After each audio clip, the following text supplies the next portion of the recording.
Today's generation do not believe in puja path. How should we teach the importance? देखिए, लंबा चौड़ा पूजा पाठ करने के महत्व की आज बात करने की आवश्यकता नहीं है। मूल बात यह है कि हम जिस संसार में रहते हैं उस संसार का कोई क्रिएटर है कि नहीं, यह बेसिक बिलीफ है और इसमें बहुत ज्यादा लॉजिक लड़ाने की भी आवश्यकता नहीं है। यदि मैंने एक बच्चे से पूछा कि बच्चे ये क्या है रे, वो कहेगा चश्मा है। और यदि मैंने उस बच्चे से ये कहा तुम्हें पता है ये चश्मा किसी ने भी बनाया नहीं, अपने आप बन गया, वो बच्चा मुझे कहेगा महाराज डोंट फूल मी, बिना बनाए चश्मा कैसे बन सकता है? वो बच्चा मेरे साथ झगड़ा करेगा, लॉजिकल प्रयास करेगा। उस बच्चे को भी पता है कि बिना बनाए इतना सा चश्मा भी नहीं बन सकता, तो बिना बनाए इतना बड़ा ब्रह्मांड कैसे खड़ा हो सकता है? जरा सा विचार करो। When the creation is there, there must be some creator. वो कौन है? राम है कि कृष्ण है कि और? Give these ideas. हमने कभी नहीं कहा कि उनको राम कहो, कृष्ण कहो या और कुछ कहो। मूल बात, एक शक्ति है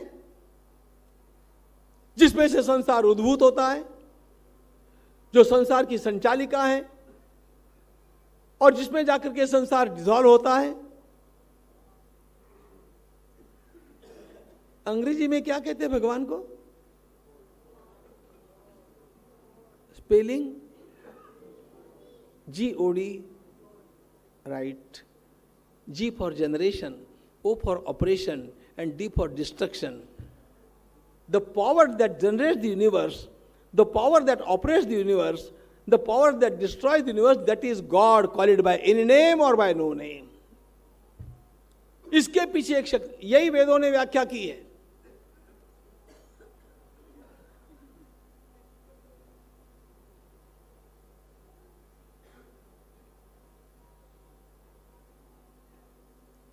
यतो वा इमानि भूतानि जायन्ते ये न जातानि जीवन्ति यत् प्रयत्य विसंविशन्ति तद विजिज्ञासस्व।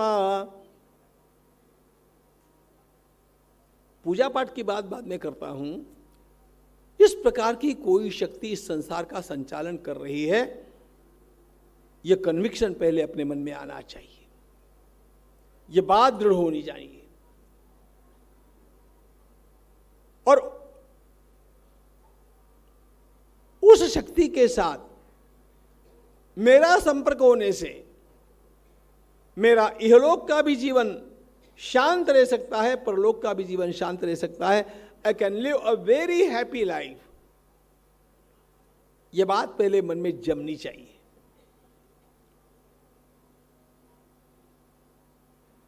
अब उस शक्ति के साथ अपना संबंध बनाए रखने के लिए जो उपाय होते हैं, उन उपायों का नाम है पूजा पाठ। एक बात प्लीज ध्यान में रखना, जवानी के जोर में कभी कभी लोग कहते हैं आई एम नॉन बिलीवर, मैं नास्तिक हूं, मैं मानता नहीं। ये सब कुछ चलता है 40 वर्ष के होने तक मित्रों। At 40 everybody turns religious. बाद में ध्यान में आने लगता है ये जवानी की जो मस्ती है ना, ये थोड़े दिन तक टिकती है,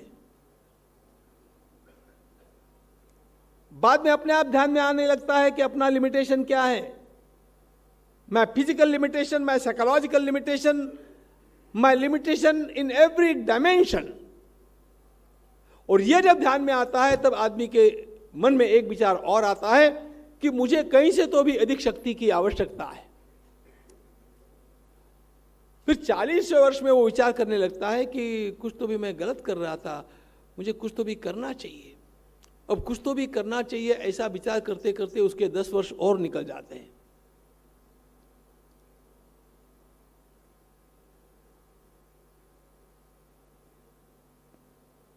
फिर और शारीरिक और मानसिक समस्याएं खड़ी होती है।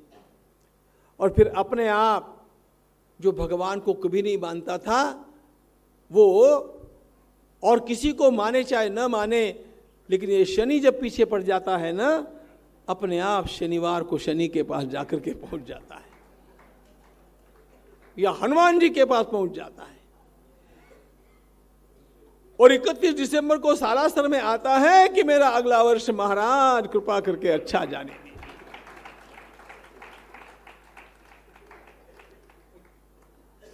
Now it is requirement. इसलिए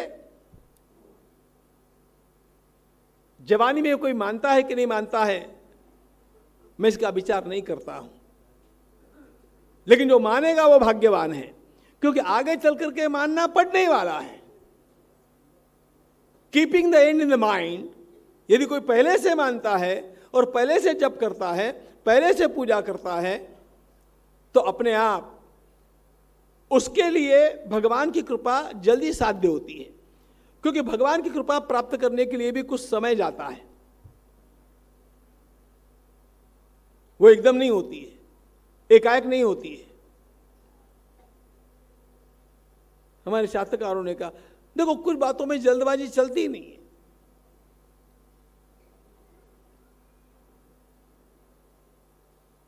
बेटे का विवाह हुआ और दादाजी का स्वास्थ्य बड़ा खराब है, 3-4 महीने के बाद वो जाएंगे ऐसा लगता है, और उनको इच्छा यह है कि मुझे इनका बच्चा देख करके जाना। अब कैसे जाएंगे? अब बच्चा होने के लिए तो 9 महीने जाने ही पड़ेंगे। कुछ भी करके वो प्रोसीजर 3 महीने के भीतर नहीं हो सकती।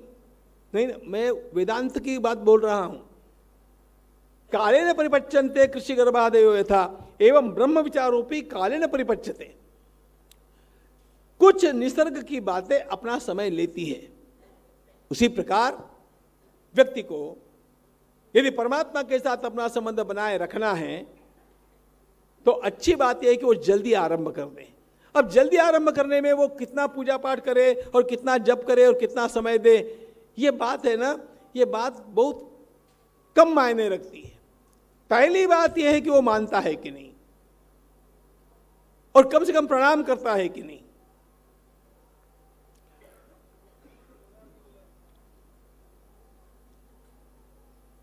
एक बार एक व्यक्ति ने मुझे पूछा, महाराज परमात्मा सब जगह विराजमान है,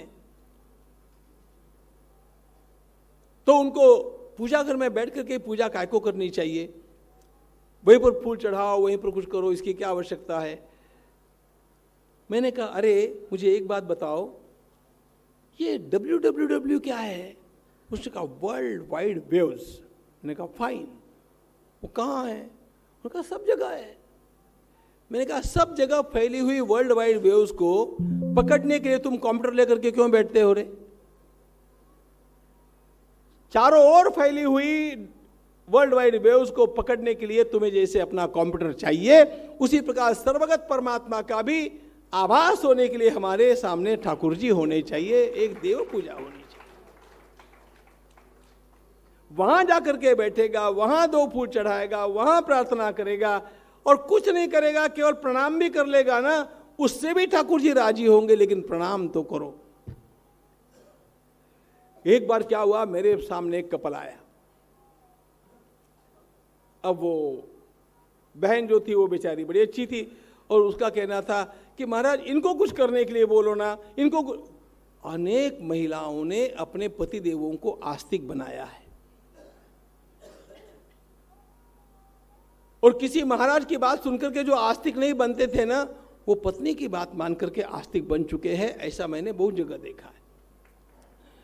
तो ये बेचारी आपको सुधारने का प्रयास करती है, तो वो उसने कहा कि इनको कुछ कहो, ये कुछ पूजा पाठ करें, ऐसा करें। मैंने उसके साथ बात की, वो he was not bad, he was not non believer, वो नास्तिक नहीं था। उसने कहा महाराज मेरा विश्वास है, लेकिन मेरे पास समय नहीं है। अब ये पूजा करती है, ये माला जपती है, अच्छी बात है। मैंने कहा अरे तुम एक काम तो करो, तुम्हें कितना समय है? उसने कहा समय नहीं है, मैं जैसे तैसे अपने काम और घर में भागते रहता हूं। मैंने कहा ओके कोई बात नहीं। तुम जाते समय, घर से निकलते समय क्या करते हो? पत्नी से, बच्चों से? उसने कहा मैं बाय करता हूं, आदि आदि। मैंने कहा इतना ही करो, जैसे पत्नी को तुम बाय करते हो उसी प्रकार ठाकुर जी के सामने से जाते समय भगवान को एक प्रणाम करो, बैठो भी मत, केवल एक प्रणाम करो। बुद्धिमान था, उसने कहा इससे क्या होगा महाराज? मैंने कहा तुम रोज प्रणाम करो ना। नहीं, उसने कहा इससे होगा क्या? मेरा प्रणाम पहुंच जाएगा, भागते भागते मैं प्रणाम करूंगा तो। मैंने कहा देखो, यदि किसी का रोज मिस कॉल आता है ना, एक दिन मिस कॉल आया, दूसरे दिन मिस कॉल आया, तीसरे दिन, तो आदमी को विचार मन में आता ही है कि रोज बंदा कौन मिस कॉल भेजता है, मैं देखूं तो सही कि ये कौन है। तुम्हारे नमस्कार करने से नमस्कार शायद नहीं पहुंचेगा, लेकिन मिस कॉल तो भगवान को पहुंच जाएगा।